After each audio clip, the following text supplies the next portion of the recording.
Greetings, my dear students. I am here to teach you something about database management system.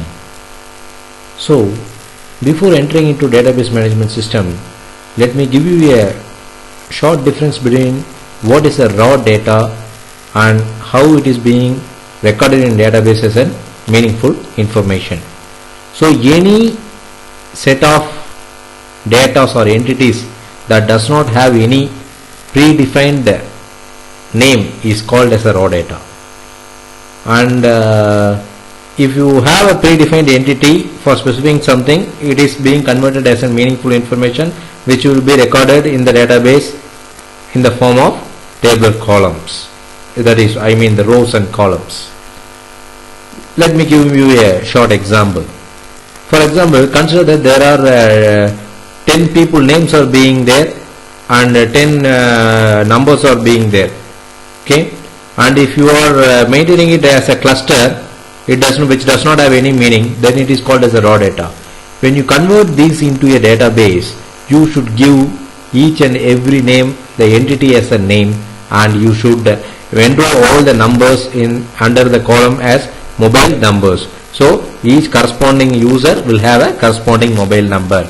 I hope you can visualize. First you will have a column serial number followed by the column name as name, in which you will have n number of names. For example, Dinesh, Kausalya, Srijit, Soumya, Manoj, Anusha, Priyanka, so on so on. Okay. So similarly, the mobile numbers are being added in the mobile number column. So are you able to visualize? So this is the conversion of raw data into a meaningful information. So when you call when somebody asks you to define what is a database, you should define the database as a repository collection of related informations. Repository is nothing but a storage area where you correlate all the words to the corresponding relation with their corresponding relationship, and you maintain it as a record. Okay. So the system that is managing this database is called as a database management system. There are many number of database management system tools available: DB2, Oracle, Structured Query Language, SQL, MySQL, so on so on. Okay, and the most commonly used database management system nowadays is the SQL, Structured Query Language. So what is a structured query language? Structured query language is nothing but a single command line program which enables you to store the data either into the database or to retrieve the information from the database in the monitor screen. For example, if you are using the command create table name, in which within the parenthesis you have to give the name, I mean the entity name, followed by the corresponding data type. For example, if it is a name, you should give it as a character. Okay, if it is a number, you should mention it as a number. For example, if you are creating a database named student, you have to write the query as create table followed by the table name. Here the table name you can mention it as student. Create table student, within brackets you have to write name of the student. So its corresponding data type is varchar of some numbers 20. Then the followed by the roll number. For you should give the data type as number. Again you have to mention the specific capacity of that particular cell. Okay, so this is how you are writing the structured query languages. In database management system, you are going to see most of the concepts related to this, and you should also be very careful in understanding this database management system, as the database management system is considered as the backend tool for any type of projects that you maintain. For example, you are going to maintain some set of records via web, it will be stored somewhere else in a database, so that is called as a backend. Whatever that you see in front of your screen is called as the front end. The information that you enter in the front end is being stored in the back office as a database. Okay, so database is considered as the more reliable form of storing the data. So here the second thing what we have to consider is the redundancy.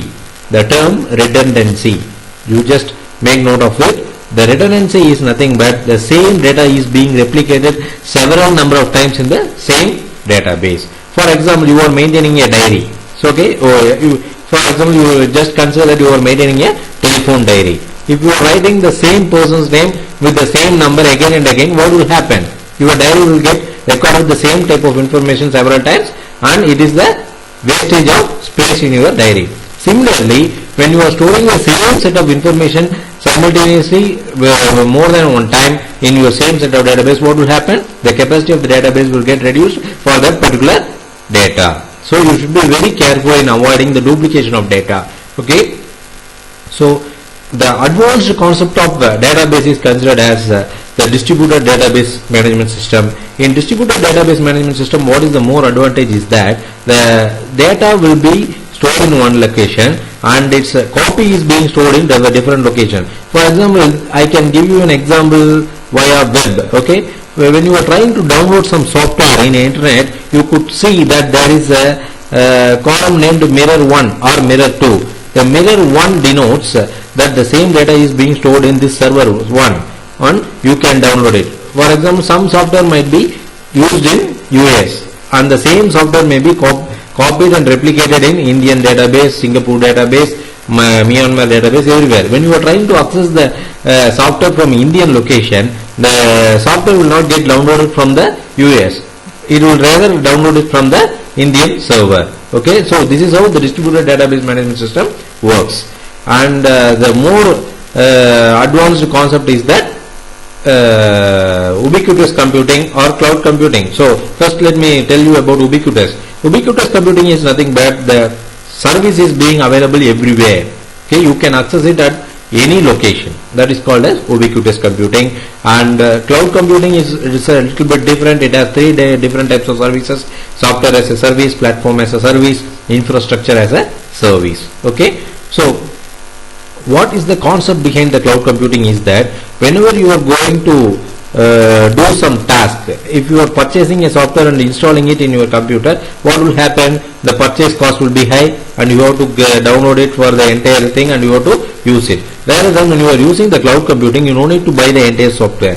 You can just use it for demand. For example, you need to use that particular software just for 1 hour. You can just take it as a rent, just like a home rent. You can take the service for rent and you can use the software for the number of time, for the number of facilities that you are available in that software. You can pay only for that. You don't need to pay and buy the entire package on your whole to access that particular software.